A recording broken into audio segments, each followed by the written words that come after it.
नमस्कार, बहुत स्वागत है आपका। आप देख रहे हैं यूपी मांगे उत्तर। आपके साथ मैं हूं राम मोहन शर्मा। कोरोना संकट के चलते पूरा देश लॉकडाउन है। लोग घर पर रहकर कोरोना से जंग लड़ रहे हैं, लेकिन कुछ लोग फ्रंट लाइन पर खड़े हैं, कोरोना से सीधा मुकाबला कर रहे हैं, और वो हैं हमारे स्वास्थ्य कर्मी जो अपनी जान जोखिम में डालकर संक्रमित लोगों को बचा रहे हैं। मगर अफसोस यह है कि कोरोना महामारी की शुरुआत से ही ऐसे कोरोना फाइटर्स पर हमले किए जा रहे हैं और देश के किसी न किसी हिस्से में ऐसे हमले अब भी जारी हैं। कहीं डॉक्टर्स तो कहीं पर पुलिस वाले निशाने पर हैं। ऐसे में केंद्र सरकार ने एक कड़ा कदम उठाया है और खबरदार किया है कि मेडिकल टीम पर अगर हमला हुआ तो फिर खैर नहीं होगी। सरकार डॉक्टर्स की सुरक्षा के लिए एक अध्यादेश लाई है, जिसके तहत डॉक्टरों और अन्य हेल्थ कर्मियों पर हमला करने वालों को 7 साल तक की सजा हो सकती है। इसके अलावा 1 लाख से 7 लाख रुपए तक का जुर्माना भी लगेगा। तो क्या हवालात और हर्जाने का डर हमलावरों पर लगाम लगा पाएगा? आज चर्चा इसी मुद्दे पर करेंगे, मगर पहले केंद्रीय मंत्री प्रकाश जावड़ेकर का यह बयान आप सुनिए।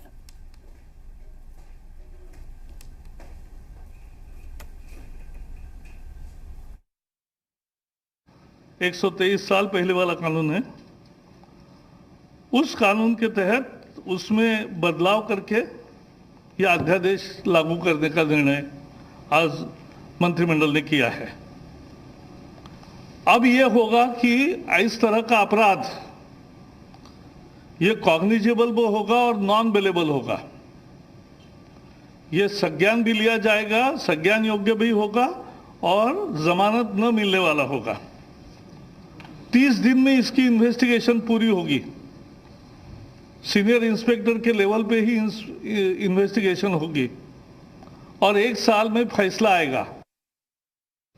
कड़ी सजा का प्रावधान किया है।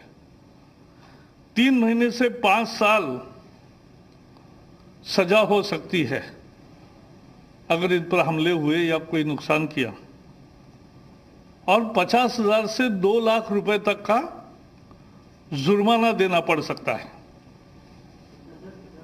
50,000 से 2 लाख रुपया केसेस के ग्रेविटी पर तय होता है। और अगर बहुत गंभीर हमला है, गंभीर इंजरी हुई है, तो 6 महीने से 7 साल तक सजा का प्रोविजन है। 6 मंथ टू 7 ईयर्स। और ऐसे केसेस में जो जुर्माना है वो 1 लाख से 5 लाख तक है। और इसी पर चर्चा करने के लिए एक बहुत खास पैनल इस वक्त हमारे साथ जुड़ा हुआ है। अमित पुरी जी हमारे साथ हैं, प्रवक्ता हैं भारतीय जनता पार्टी के। डॉक्टर रमा श्रीवास्तव जी हमारे साथ इस वक्त हैं, प्रदेश अध्यक्ष IMA के। AK जैन साहब हमें ज्वाइन कर रहे हैं, पूर्व DGP हैं आप। निशांत मिश्रा जी हमारे साथ मौजूद हैं, आप एडवोकेट हैं। कृष्ण मोहन पांडे हमारे साथ हैं इस वक्त, आप सामाजिक कार्यकर्ता हैं। और इस वक्त समाजवादी पार्टी के नेता संदीप मिश्रा भी हमारे साथ जुड़ गए हैं। बहुत बहुत स्वागत है आप सभी का। सबसे पहले मैं IMA की तरफ से रिएक्शन चाहता हूं। डॉक्टर रमा श्रीवास्तव जी, ये अध्यादेश इस वक्त कितना जरूरी था और डॉक्टर्स की कितनी मदद ये कर पाएगा, आप जरा हमें बताइए। जरूरी तो ये बेहद था, 100% इसकी आवश्यकता थी और सरकार ने इसमें तत्परता दिखाई है। ये चिकित्सकों के लिए बहुत अच्छा खुशी का दिन है कि सुरक्षा कवच का एक कवरेज सभी चिकित्सकों एवं चिकित्सा कर्मियों को आज दे दिया गया है। लेकिन एग्जाम्पल सेट जब तक नहीं होते हैं तब तक लोगों के दिमाग में डर कम बैठता है। मेरा मतलब यह है कि अगर किसी ने कोई अपराध किया और उसे क्या सजा दी गई, ये जब लोगों के सामने आता है तब डर दिमाग में बैठता है। ये चीज़ जैन साहब ज़्यादा अच्छे से बता पाएंगे क्योंकि वो पुलिस में बहुत उच्च पदाधिकारी रहे हैं। लेकिन हम लोगों के साथ मुश्किल ये भी है कि ये 123 साल बाद जो बदलाव किया गया कानून में, वो सिर्फ इस पेंडेमिक के तहत किया गया है। तो हम लोगों का की चिंता ये है कि क्या पहले डॉक्टरों पे हमले नहीं होते थे और क्या कोरोना ख़त्म होने के बाद नहीं होंगे। तो हमें कौन बचाएगा? तब क्या यह सुरक्षा कवच अंतर्ध्यान हो जाना चाहिए? सरकार को, केंद्र सरकार को ऐसा कानून बनाना चाहिए कि जो भी चिकित्सा कर्मी कार्यरत हैं, जो अपने सेवा में लगे हुए हैं, चाहे वो निजी चिकित्सक हो या सरकारी हो, उनको तो सुरक्षा मिलनी ही चाहिए ना। बिल्कुल। तो इस चीज से ये आधा काम हुआ है, अच्छा हुआ है, हम इसका स्वागत करते हैं, लेकिन ये पूर्ण रूप से सुरक्षा कवच हम इसे नहीं कहेंगे। ठीक, अमित पुरी साहब, पूर्ण रूप से सुरक्षा कवच अभी भी नहीं कहेंगे। सुरक्षा कवच तो हर स्थिति में साथ होना चाहिए, सिर्फ महामारी के वक्त क्यों, ये प्रश्न है। एक प्रश्न इसके साथ ये भी है कि जब ये चेतावनी डॉक्टर्स की तरफ से दी गई कि हम प्रदर्शन करेंगे, भले वो सांकेतिक होगा, लेकिन जब गृह मंत्री के पास ये बात पहुंची, तब जाकर ये इस कानून में संशोधन के बारे में या अध्यादेश लाने के बारे में सरकार ने विचार किया।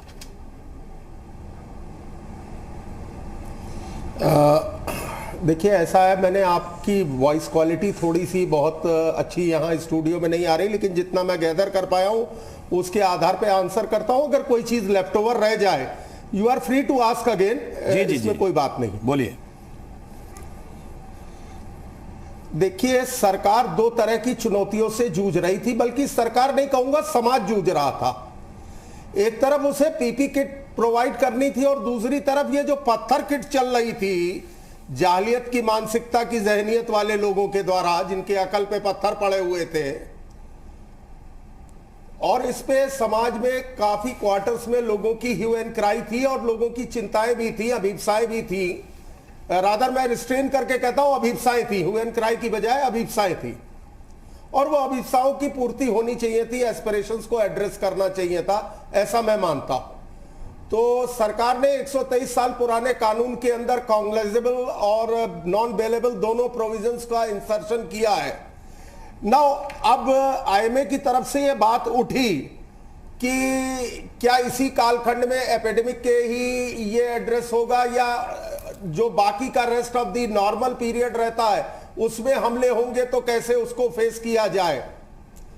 देखिए, पार्लियामेंट बैठेगी, वो इस इशू को भी एड्रेस करेगी, लेकिन फिलहाल इस समय देश की ये सामूहिक चिंता थी कि कोरोना के फ्रंट पे ऊपर जो फोर फ्रंट वॉरियर्स हैं, उनकी सिक्योरिटी, जो लोगों की पब्लिक हेल्थ के माध्यम से सिक्योरिटी कर रहे हैं, वो बहुत आवश्यक है। और मैं एक चीज और ऐड करना चाहता हूं, ए.के. जैन साहब यहां बैठे हैं, वो डीजी रहे हैं, he is very well worsted with the provision. 7 criminal law amendment act आज भी स्टैंड करता है कि एक लोक सेवक के कार्य के अंदर अगर व्यवधान पहुंचाने की स्थिति होती है, तो provisions of 7 criminal law amendment act को इनेक्ट किया जा सकता है और उसको इन्वोक करके उसमें कार्रवाई हो सकती है। लेकिन as a paternity, medical paternity की जो बात हो रही है कि उनको एक एक्स्ट्रा सुरक्षा कवच दिया जाए, ठीक है, एक बात है। एक डेमोक्रेटिक सोसाइटी के अंदर लॉ ऐसे ही इवॉल्व करते हैं, अमेंड होते हैं। As and when crisis arise, situation आती है, तो लोक परिस्थितियों के काल के संदर्भ में ही दंड के विधानों में भी परिवर्तन होता है। और ये चिंताएं ठीक है, इन चिंताओं को कैटर करके पार्लियामेंट इसको एड्रेस करेगी। I am hopeful to it. ठीक, ए.के. जैन साहब, दो चीजें हैं। एक तो मैं आपसे पुलिसिंग को लेकर पूछूंगा प्रश्न। एक तो ये कि लोग कहते हैं कि नियम बन बहुत जाते हैं, कानून बहुत बन जाते हैं, जरूरत है कि वो उनका पालन कैसे उनका कराया जा रहा है, इस पर बहुत हद तक निर्भर करता है। और दूसरा ये कि जब मुरादाबाद का केस हुआ या इंदौर का केस हुआ, तभी क्या इस पर विचार होना चाहिए था, या फिर जब आईएमए चेतावनी देगा कि देखिए हमारे साथ गलत हो रहा है और हम अब कदम उठाने की दिशा में आगे बढ़ रहे हैं, तब जाकर सरकार एक्शन में आएगी?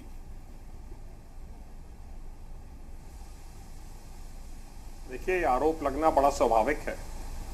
आज उनके द्वारा ब्लैक डे मनाया जाना था, जैसा डॉक्टर रमा श्रीवास्तव जी ने कहा, मैं इनकी बात से पूर्णतः सहमत हूं। वर्षों की तपस्या के बाद एक व्यक्ति डॉक्टर बनता है, और अगर मैंने देखा है नर्सिंग होम्स में तोड़ फोड़ करना, लोग बाग इसको बिल्कुल अपना जन्म सिद्ध अधिकार मानते हैं। इस समय पैंडेमिक की स्थिति है, कोरोना की स्थिति है, अध्यादेश लाया जाना बहुत आवश्यक था, पर आईएमए की कॉल के बाद लाया जाना, इस पे मैं इससे बहुत सहमत नहीं हूँ। ये नॉर्मल टाइम्स के लिए भी एक कड़े कानून की आवश्यकता है। यूपी में है कानून, पहले से है, पर वो उतना लचर है। एक सशक्त कानून बनना चाहिए कि जो कि हमारे जो मेडिकल फ्रेटर्निटी से जुड़े हुए लोग हैं उनको सुरक्षा मिल सके। हमारे कानून बहुत ज्यादा नहीं है, बहुत से कानून इस गवर्नमेंट ने, बीजेपी गवर्नमेंट ने पुराने जो यूजलेस कानून थे उनको खत्म भी किया है। एक इंडियन एपिडेमिक एक्ट को भी बदले जाने की आवश्यकता है। 19वीं सेंचुरी का कानून है। वाइस प्रेसिडेंट ऑफ इंडिया ने कल टाइम्स ऑफ इंडिया में अपनी चिंता व्यक्त की है कि उस कानून को भी बदलने का समय आ गया है।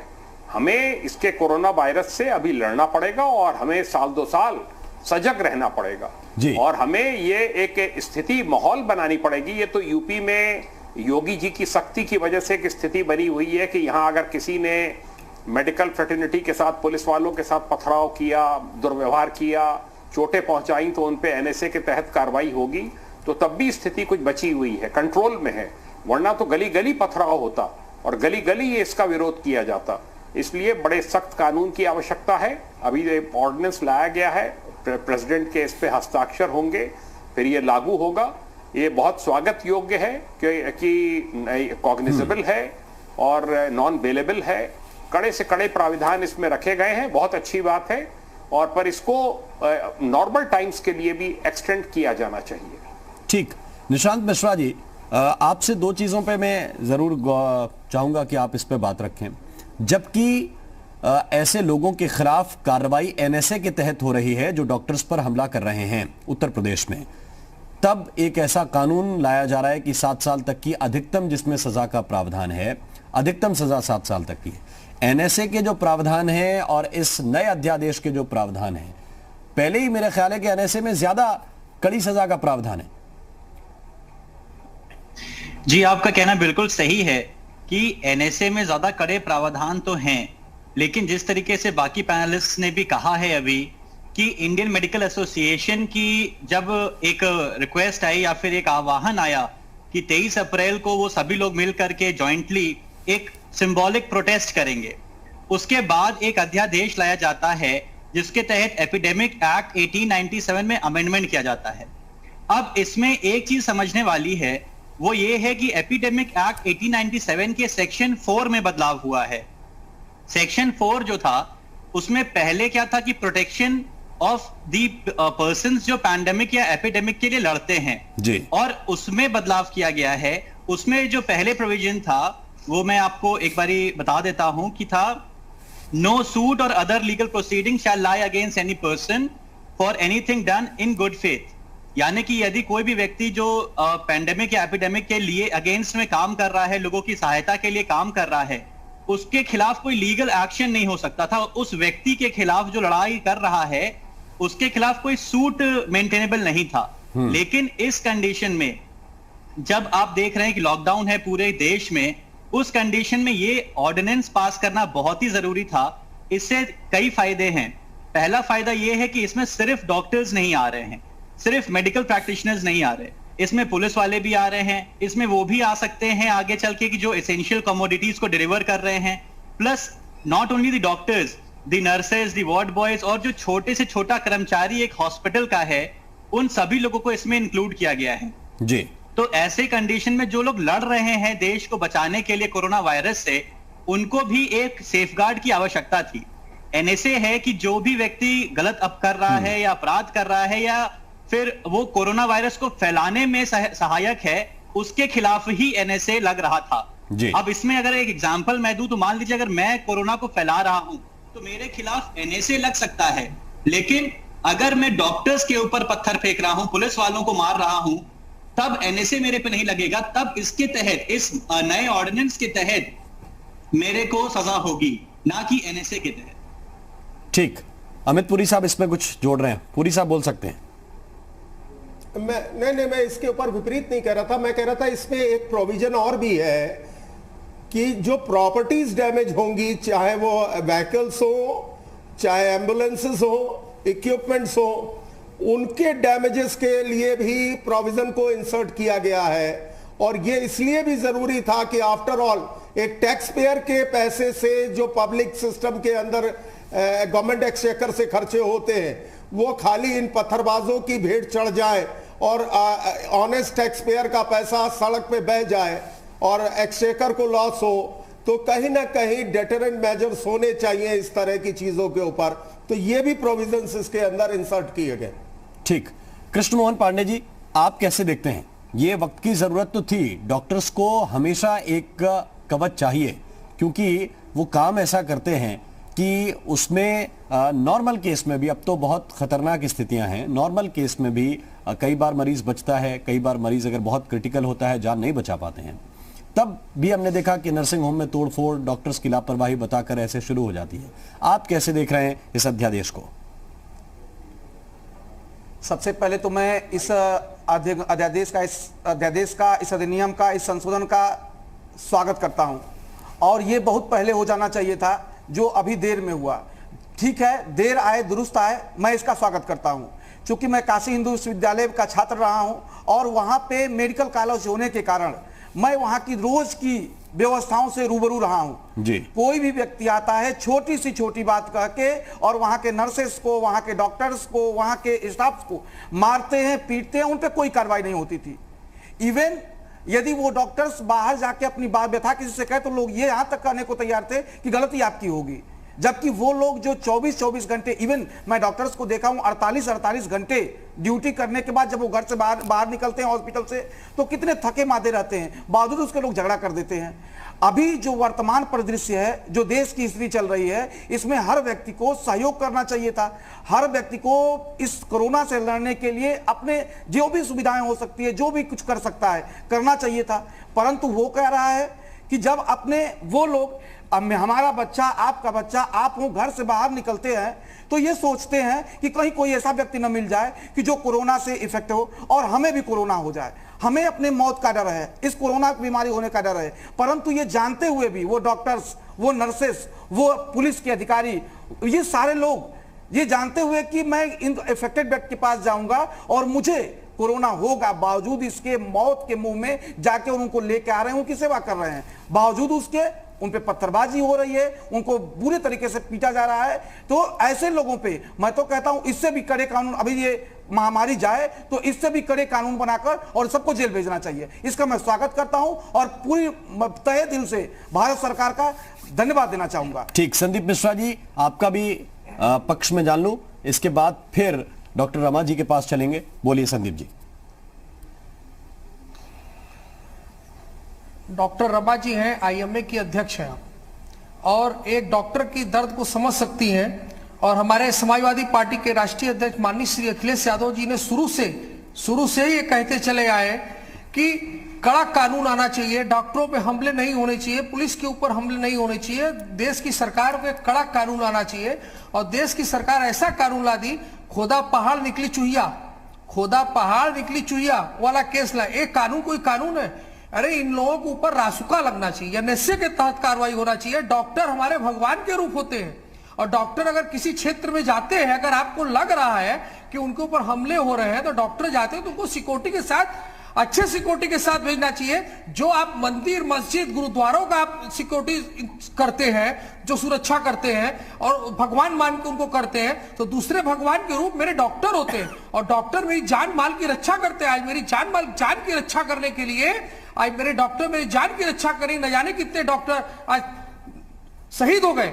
उन डॉक्टरों के ऊपर पत्थरबाजी करना, सीधे अल्लाह के ऊपर, सीधे भगवान के ऊपर पत्थरबाजी करना है। और रही बात कि सरकार जो है एक कानून बहुत लेट से लाई है, इसको कानून बहुत पहले लाना चाहिए। और जो कानून लाई है, इस कानून से हम संतुष्ट नहीं है। ये डॉक्टर्स के ऊपर जो कानून लाई है, कानून हमेशा चलना चाहिए। डॉक्टर्स हमारे भगवान के रूप होते हैं और इसमें एनएसए और रासुका के तहत कार्रवाई होना चाहिए और कड़े से कड़े कानून बनना चाहिए। कड़े से कड़े कानून बनना चाहिए। अमित पुरी साहब ये कह रहे हैं कि ये खोदा पहाड़ निकली चुहिया जैसा है। निशांत मिश्रा, मैं आ रहा हूं आपके पास, पहले पुरी साहब से एक जवाब ले लूं। ये कह रहे हैं कि खोदा पहाड़ निकली चुहिया जैसा है, ये एनएसए के तहत कार्रवाई होती रहनी चाहिए, ये सिर्फ 7 साल की सजा बहुत कम है। नहीं, ठीक है, मैंने सुना उनको। आज पॉलिटिकल कलर में मैं चीजों को एड्रेस करना नहीं चाहता था। अगर करता तो मैं कहता look here who is talking. अंग्रेजी का एक प्रोवर्ब है, देखो कौन कह रहा है।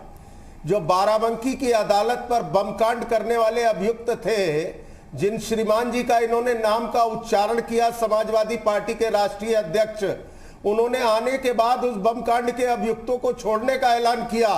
तो हाईकोर्ट को इंटरवीन करके ये रिमार्क करने पड़े कि भाई पद्मश्री भी दे देते, काहे इनको छोड़ दिया, इतना सम्मानजनक काम किया था कि पद्मश्री से अलंकृत कर देते। यूपी की गवर्नमेंट पहले ही एनएसए के तहत कार्रवाई कर रही है, तो ऐसा ना कहे। राजनीतिक लाभ और फायदे के लिए हर क्षण पे बयानबाजी नहीं की जाती है, क्योंकि करेंगे तो फिर आईने बहुत दूसरी तरफ रखे वो काफी बड़ी तस्वीर दिखाएंगे आपको। इसलिए मैं अपेक्षा करता हूं कि आगे की बहस में इस तरह की स्थितियां ना आए जिसमें पॉलिटिकल इंटरवेंशन और पॉलिटिकली लोडेड जवाब मुझे देने पड़े फैक्चुअल आधार पर। ठीक है, अब निशांत जी कुछ कह रहे थे, उनकी बात भी हम सुन लेते हैं। निशांत मिश्रा जी, करने के बाद दूंगा, तब कानून बनाया इन लोगों ने। मैं आ रहा हूं संदीप जी, आपके पास भी आऊंगा।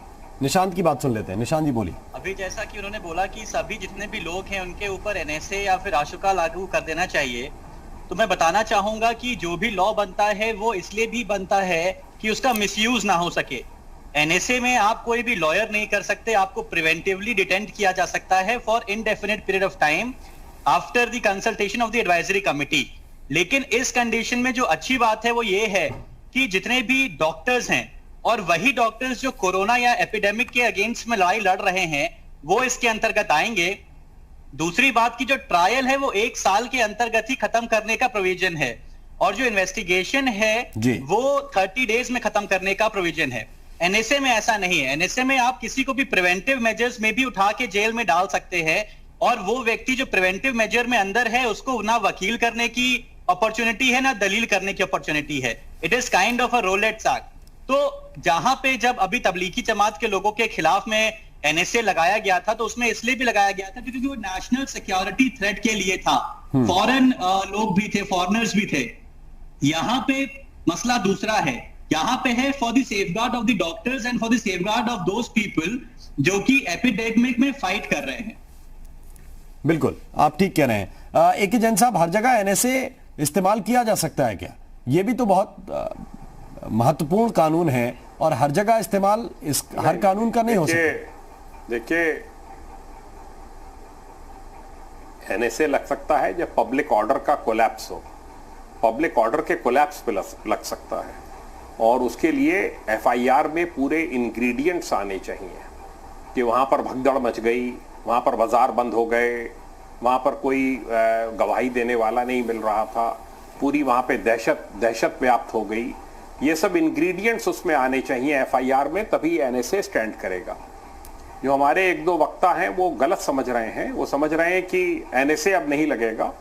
एनएसए नेशनल सिक्योरिटी एक्ट एक स्टेट के द्वारा, एक डिस्ट्रिक्ट मजिस्ट्रेट के द्वारा, एसएसपी डीएम के द्वारा लगाया जाता है। ये इसमें एपिडेमिक एक्ट में जो संशोधन हुए हैं या अध्यादेश लाया जा रहा है, ये इससे इसका कोई संबंध नहीं है। और भी धाराएं लग सकती हैं, राइटिंग की धाराएं लग सकती हैं। धारा 147 है, 148 है, 149 है, 308 है, 307 है, बहुत सी धाराएं हैं, 342 है, 353 है। मारपीट करना पुलिस कर्मियों के साथ में, सरकारी कर्मियों के साथ में, धाराएं तो इसमें दर्जनों हैं। पर और इससे कंफ्यूज नहीं किया जाना चाहिए। कानून बड़ा सशक्त बना है, ये इसको वेलकम किया जाना चाहिए। ये देर आए दुरुस्त आए कानून, ये बहुत सालों पहले आ जाना चाहिए था। ये जो कानून लाया गया है इसका मैं स्वागत करता हूं, और इससे मजबूती मिलेगी, इससे कानून व्यवस्था को बनाए रखने में मजबूती मिलेगी, लोगों में डर पैदा होगा। और नेशनल सिक्योरिटी एक्ट लगाया जाना वो सब तो अपनी जगह है। अब कितने वो स्टैंड करते हैं एडवाइजरी बोर्ड के सामने, अभी मैंने पढ़ा था कि एक आध को उन्होंने अप्रूव किया है एडवाइजरी बोर्ड ने। अगर अच्छी एफआईआर लिखी जा रही है और अच्छा इन्वेस्ट होगा। देखिए, ये जो प्रिवेंटिव डिटेंशन है एनएसए का कोई केस नहीं चलता है। ठीक, 12 महीने मैक्सिमम, 11.5 महीने, 12 महीने इसमें मैक्सिमम डिटेंशन है, उसके बाद केस खत्म हो जाता है। ये जो अध्यादेश लाया जा रहा है, ये केस चलेगा बाकायदा कोर्ट में, और सालों उसके नतीजे इनको भुगतने पड़ेंगे। एनएसए तो खत्म हो जाता है, बस ठीक है लगा, और वो 1 साल के बाद उसकी मियाद खत्म हो गई। एक छोटा सा ब्रेक हमें यहाँ पर लेना है, एक बहुत छोटा सा ब्रेक है। हम इस पर फौरन वापस लौटते हैं और डॉक्टर रमा श्रीवास्तव के पास जरूर चलेंगे, क्योंकि वो प्रदेश अध्यक्ष हैं आईएमए की, और उनसे ये जरूर पूछेंगे कि उन्हें ये क्यों लगता है कि ये सुरक्षा कवच अभी अधूरा है। एक छोटा सा ब्रेक ले रहे हैं, तुरंत हाजिर होते हैं।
ब्रेक के बाद स्वागत है आपका। चर्चा इसी बात पर कर रहे हैं जो अध्यादेश सरकार लेकर आई है डॉक्टर्स की सुरक्षा के लिए, उन पर जिस तरह के हमले हो रहे थे उससे बचाव करने के लिए। और अब प्रावधान यह है कि सीधे जेल होगी, बेल नहीं मिल सकेगी। ये एक बड़ी बात है। और डॉक्टर रमा श्रीवास्तव हमारे साथ हैं, आईएमए की प्रदेश अध्यक्ष हैं। डॉक्टर रमा श्रीवास्तव जी, आपने शुरुआत में ही कहा कि लगातार ये नियम लागू रहने चाहिए, सिर्फ महामारी के वक्त में नहीं।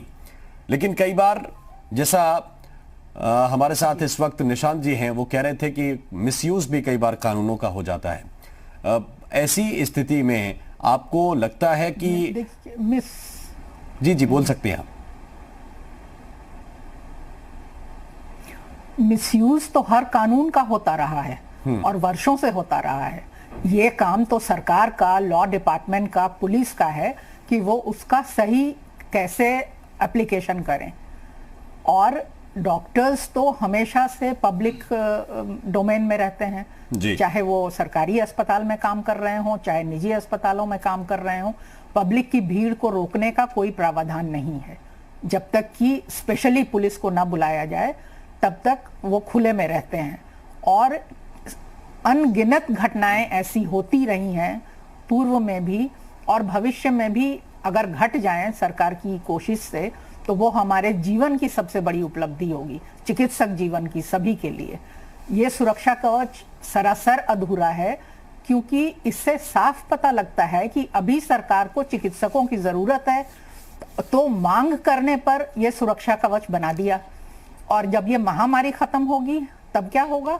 तब क्या मारपीट नहीं होगी, नर्सिंग होम नहीं तोड़े, गोलियां नहीं चलेंगी? ये सब तो होता ही रहता है। और हम बरसों से इसकी मांग कर रहे हैं केंद्र सरकार से। जाने कितनी चिट्ठियां लिखी हैं, कितने हम लोगों ने आवेदन दिए हैं कि इस पर विचार किया जाए।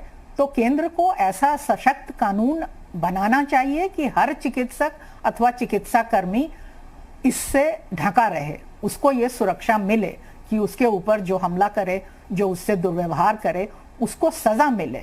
सिर्फ कानून बना देने से तो काम होता नहीं है। कानून तो यहाँ भी डॉक्टर्स प्रोटेक्शन लॉ कई स्टेट्स में बना हुआ है जी, लेकिन उसका इम्प्लीमेंटेशन नहीं होता है। आप कह रही हैं कि उसका इम्प्लीमेंटेशन? मूलभूत तथ्यों पर मैं ये जानकारी देना चाहूंगी। जी, जी। मूलभूत तथ्य ये है कि डॉक्टर को आप भगवान माने न माने, इंसान तो वो 100% है। उसका भी घर है, परिवार है, उसका भी शरीर है, उसका भी दिमाग है, उसे भी वैसे ही चोट लगती है, उसका खून भी लाल ही होता है और वो भी अपने घर परिवार के खुशी के लिए, सुख के लिए उत्तरदायी होता है। जब किसी भी डॉक्टर पे ऐसा हमला होता है तो उसके बच्चों पर क्या इंप्रेशन पड़ता है? हमारे आने वाली जनरेशन्स में तो कितने लोगों ने चिकित्सा विज्ञान में आने की पेशकश ही नहीं की। आप ये चीज डॉक्टरों से अगर पता करेंगे तो 40% डॉक्टर्स के बच्चे डॉक्टर नहीं बनना चाहते, क्योंकि वो देख लेते हैं कि उनके माता पिता यदि चिकित्सक हैं तो उन्हें कितनी परेशानियां झेलनी पड़ती हैं। जब बच्चों को, जब उनके माता पिता को जरूरत पड़ती है तो वो मरीज के पास होते हैं। लोग कई बार ये भी समझते हैं कि डॉक्टर पैसे के लिए काम कर रहे हैं, लेकिन इतना पैसा किसी डॉक्टर को नहीं मिलता कि वो अपने सारे सुख चैन, आधी जिंदगी चिकित्सा विज्ञान की पढ़ाई में निरंतर अपने आप को अपग्रेड करने में लगाता रहे, नए नए इन्वेस्टमेंट्स, नए नए औजार और इक्विपमेंट्स जुटाता रहे, और उसके बाद पब्लिक का ये रिएक्शन हो। इसलिए हमारी मांग है कि हर चिकित्सक, हर चिकित्सा कर्मी को सुरक्षा देने का प्रावधान सरकार करे, अधिनियम बनाए, केंद्र सरकार बनाए और वो स्टेट्स इंप्लीमेंट करें।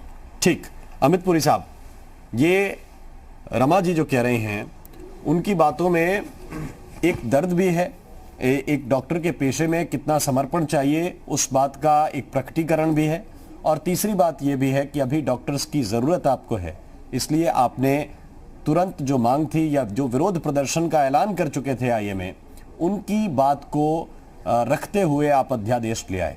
लेकिन एक ऐसा वातावरण बनना चाहिए जिसमें कम से कम डॉक्टर्स का सम्मान उस रूप में हो ना हो, भगवान है कि नहीं है वो कह रहे हैं, इंसान के रूप में उनकी सुरक्षा तो जरूर होनी चाहिए। मैं मानता हूं कि एक शब्द है हिंदी का, नजरिया। उर्दू हिंदी मिला हुआ, जिसको हम परसेप्शन भी कह सकते हैं। और मैंने अब तक नजरिए शब्द को जैसा समझा, हर नजर को आदर, तो अगर उनका परसेप्शन है तो मैं उससे डिनाई नहीं करता, क्योंकि कुछ क्वार्टर्स में अगर ये भावना है तो ठीक है, ह्यूमन बीइंग है, उनके अपने इमोशंस होते हैं, तो उनकी इमोशंस के ऊपर मैं कोई ये कहूं कि नहीं आप गलत दिशा में कह रही हैं, ऐसा नहीं है। लेकिन हम एक सेंसिटिव गवर्नमेंट है, एक प्रोएक्टिव गवर्नमेंट है, एक रिसेप्टिव गवर्नमेंट है, और मौजूदा सरकार जो दिल्ली में काम कर रही है, जो सूबों में काम कर रही है, वो सब मैं मानता हूं रिसेप्टिव गवर्नमेंट्स हैं। और कहीं ना कहीं ये वाली भावना अगर आपके मन में है कि आपको सरकार को अभी जरूरत है तो सरकार ऐसा कर रही है, मैं आपसे निवेदन के साथ कहना चाहता हूं, being a political worker and functionary, उसके बावजूद सरकारें आएंगी जाएंगी, पार्लियामेंट कॉन्स्टिट्यूट होगी, डिसॉल्व होंगी, लेकिन समाज सनातन काल से चल रहा है और अनंत काल तक चलेगा। आप समाज की सेवा में लगे हो, और वेलफेयर स्टेट का बुनियादी उसूल है कि समाज के हित में अगर कोई अभिप्साएं हैं तो उसे एड्रेस करे। मुझे लगता है अगर आप इस परसेप्शन को, मैं ये नहीं कह रहा आप बाय करें या बोरो करें, लेकिन एक बार इस नजर को भी सलाम करके सुन लीजिए। अगर आपको ये नजर ठीक लगती है तो ये अंतिम मंजिल नहीं है।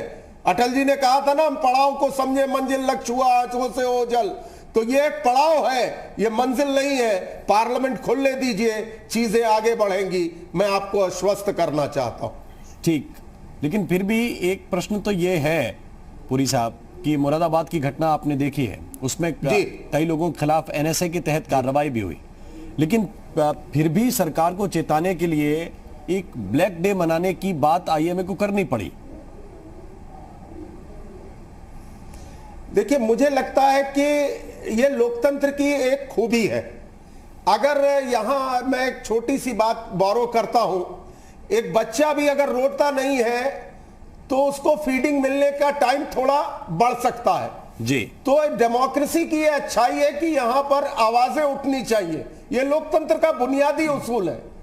तो अगर आवाजें उठ रही हैं तो एक स्वस्थ लोकतंत्र का निशानी मैं इसे मानता हूं, मैं इसे कोई विरोध नहीं मानता हूं। और अपनी अपनी अभिप्साएं, अपने अपने विचार, क्योंकि कहा गया मुंडे मुंडे मतिर भिन्ने, अलग अलग मस्तिष्कों में अलग अलग विचार आएंगे, उन पे मंथन और शास्त्रार्थ संसदीय प्रणाली का मूल है, वो आगे बढ़ेगा। देश और संविधान इसी तरह से विचारों के समागम से ही आगे बढ़ते रहे, और कम से कम भारतीय मानसिकता में तो हमेशा से विपरीत विचारों का, हर विचार का आग्रह है। मैं इसे विपरीत विचार नहीं कह रहा हूं, लेकिन इवन विपरीत विचारों का आग्रह भी यहां पर लोकतंत्र में समावेशित किया जाता है। लोकतंत्र में समावेशित किया जाता है। ए.के. जैन साहब, घटनाएं जब पहले से नजर आ रही हों, आप लोग तो पुलिसिंग में रहे हैं, घटनाएं न घटें यही काम आप लोगों का होता है, उनमें से एक आध घट जाती है तो फिर हम मीडिया के लोगों को ये मौका मिल जाता है कि हम कुछ ना कुछ आपको कहें, आलोचना करें, लेकिन आप लोग कम से कम 100 घटनाएं रोकते हैं, तब जाके एक घटना हो पाती है। जब सामने चीजें दिख रही हों कि डॉक्टर्स पर हमले हो रहे हैं तो खुद से संज्ञान लेना ये जरूरी है, या फिर एक कोई बड़ी चिट्ठी आप तक पहुंचे, बड़े अधिकारी आपको लिख कर दें जो उस पेशे से जुड़े हुए हैं कि साहब हमारे लिए ये 4 कदम उठने चाहिए, तब जाकर सरकार चेतेगी? देखिए, कुछ अधिकारी इसके प्रति संवेदनशील होते हैं, मुझे ये मानने में कोई गुरेज नहीं है, और कुछ लोग संवेदनशील नहीं होते हैं। उनको ये लगता है कि ठीक है, मॉब था, किसी के परिवारीजन की डेथ हो गई किसी नर्सिंग होम में, हॉस्पिटल में, तो ये तो उनका अधिकार बनता है कि वो कुछ तोड़फोड़ करें, कुछ 1-2 डॉक्टरों के साथ मारपीट करें, अपने गुस्से की अभिव्यक्ति करें। पर ये कोई तरीका नहीं है।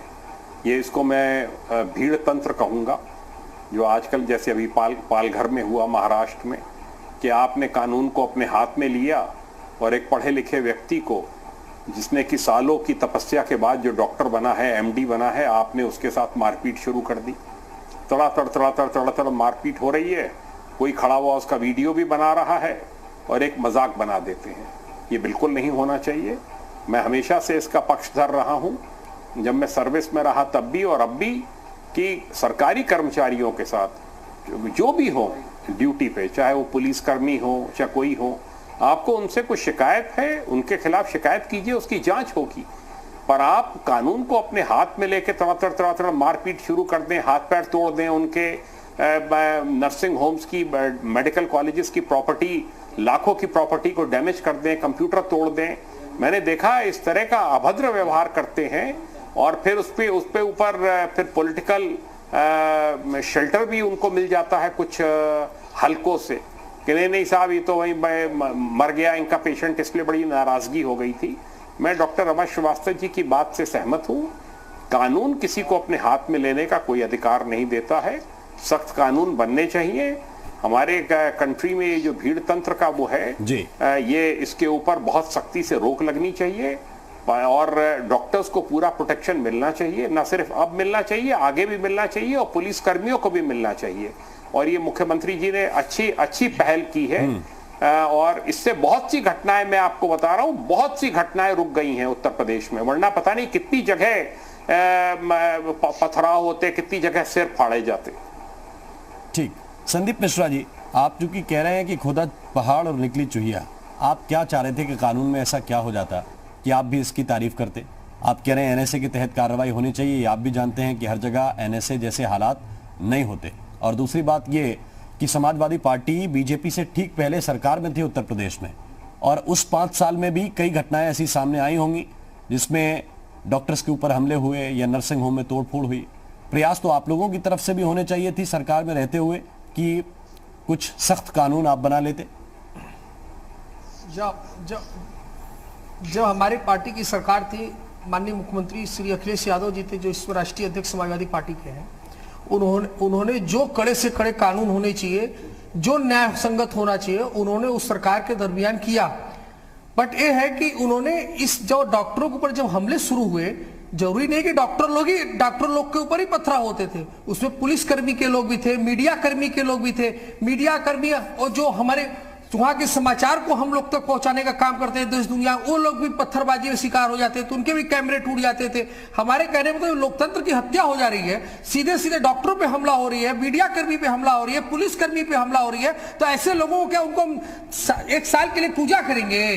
ऐसे लोगों को सख्त से सख्त कानून बनना चाहिए। वो जो डॉक्टर अपनी पढ़ाई के लिए लोन लेता है, वो डॉक्टर जो हॉस्पिटल बनाने के लिए अपने लोन लेता है, लोन लेकर कैसे कैसे करके अपने बच्चों की शिक्षा दीक्षा को आगे बढ़ाता है, परिवार की खुशी के लिए आगे बढ़ाता है, और समय जब आता है उन्हीं डॉक्टरों को मारने का काम किया जाता है। मीडिया कर्मी अपने परिवार को छोड़ के कोरोना जैसे महामारी में जाके समाचारों को कैचअप करना और जनता के बीच में पहुंचाना, वो मीडिया कर्मी का कैमरा तोड़ दिया जाता है, उससे पथराव हो जाए। पुलिस कर्मी जो बेचारे हमारे सुरक्षा के लिए रात दिन एक करके सड़क पे खड़े, अपने परिवार को छोड़ के खड़े, उनको पत्थरबाजी हो रही है। और हमारी सरकार अभी 1 महीना से 1.25 महीने बाद ये फैसला लेके आ रही है, तो इसको क्या कहेंगे? खुदा पहाड़ निकली चुहिया।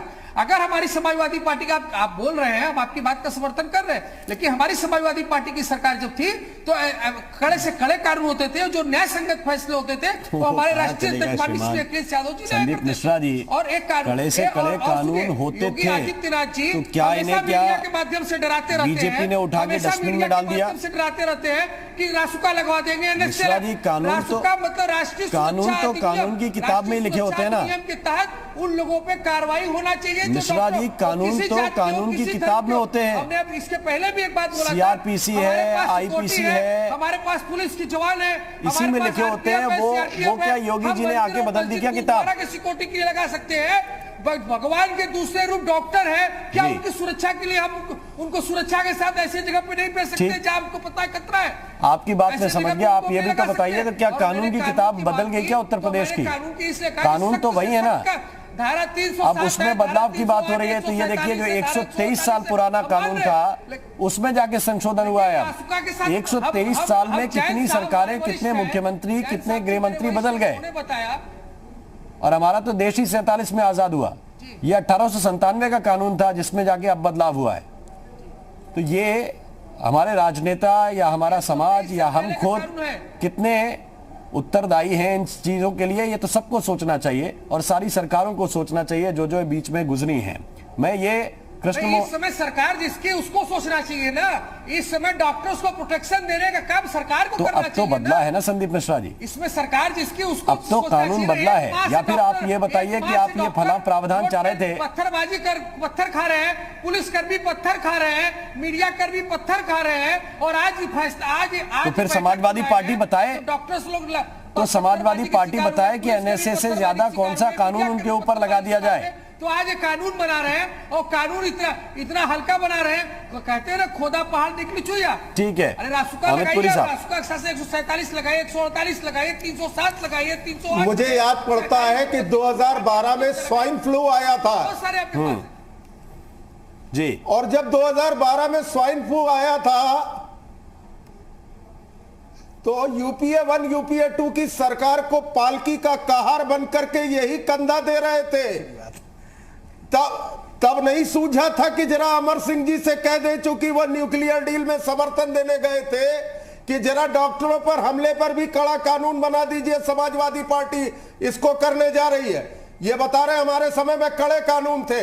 एके जैन साहब बैठे हुए हैं, डीजी रहे हैं, मायावती जी की मुख्यमंत्री काल में उनकी मूर्ति पर हमला करने वाले समाजवादी, हाईकोर्ट के ऊपर हमला करने वाले, हल्ला बोल करने वाले समाजवादी, दैनिक जागरण के दफ्तर पर हमला करने वाले समाजवादी, और खुली दुकान हमारी और बंद दुकान तुम्हारी, ये नारा लगाने वाले आज हमको स्ट्रिंजेंट कानूनों का सबक सिखा रहे, होगा पहाड़ निकली चुईया बता रहे।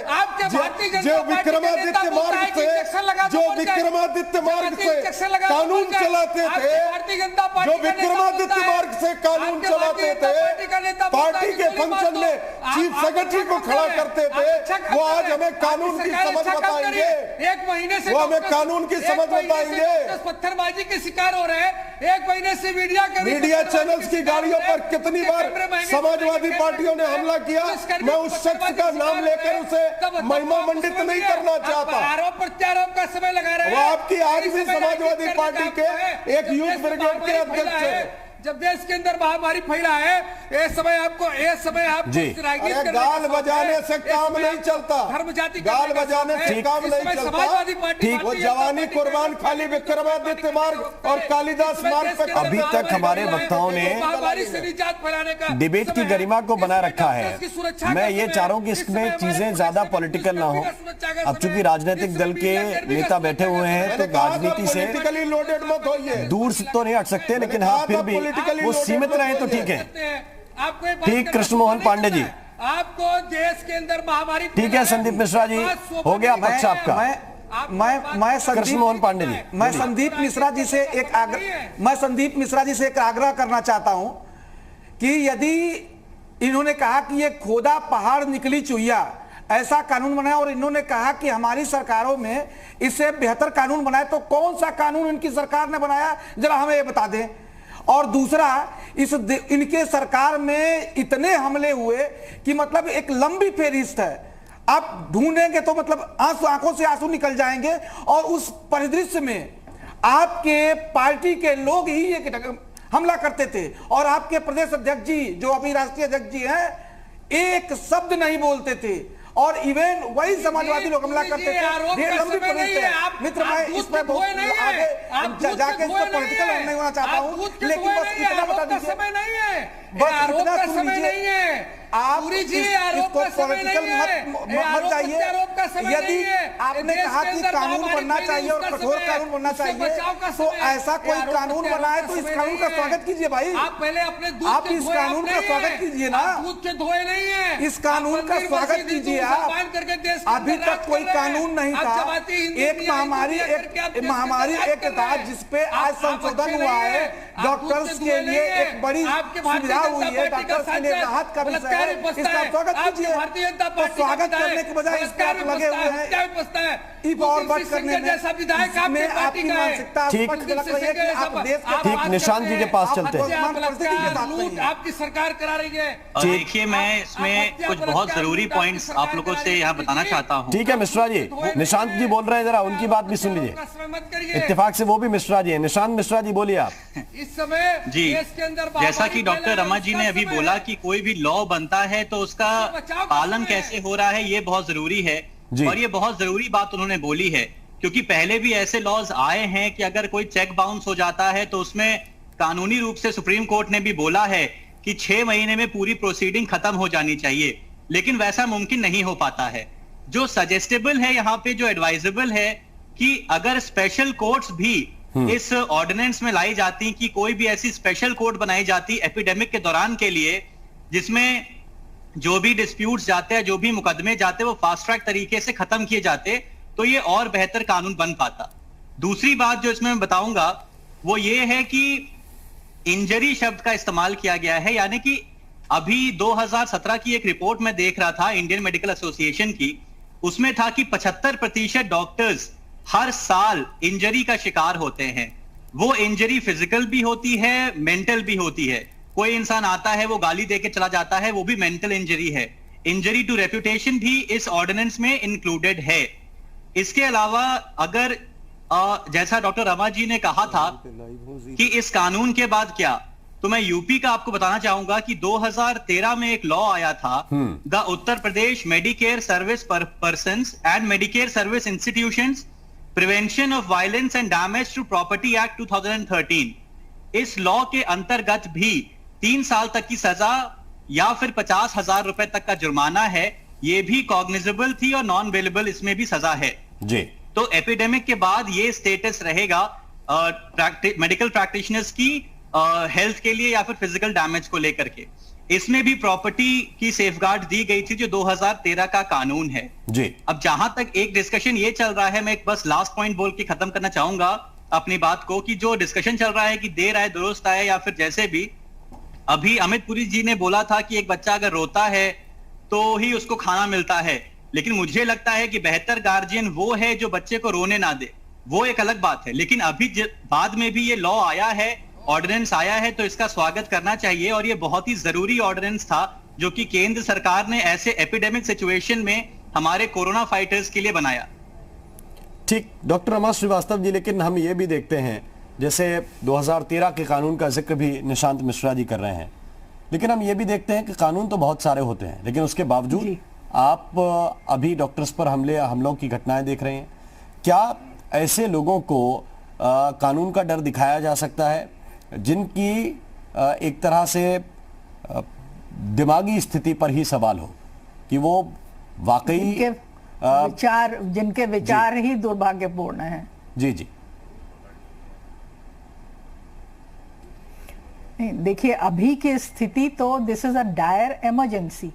इस सिचुएशन में जो हो रहा है वो मीडिया दिखा रही है विथ टोटल ट्रांसपेरेंसी, तब सारी जनता को, सारे देश को, सारे विश्व को ये पता लग रहा है कि इन लोगों ने ऐसी ऐसी हरकतें की हैं। ये स्थिति बहुत शर्मनाक है और इसकी तो सारे चिकित्सक बुरी तरह से निंदा कर रहे हैं और करते रहेंगे। जो जिस तरह का व्यवहार हमारी लेडी डॉक्टर्स के साथ हुआ, जो हमारी नर्सेज हैं उनके साथ हुआ, और मल्टीपल इंसिडेंसेस हैं, इट्स नॉट ओनली वन कि एक बार हुआ। सरकार को तो ये भी चाहिए था कि जब 1 या 2 हमले ऐसे हुए तो उसी वक्त कानून बन जाना चाहिए था। इसका मौका ही क्यों दिया कि 10 जगह, 20 जगह, 50 जगह ऐसे होते रहे, और जब आईएमए ने डिमांड की तब ये बनाया गया।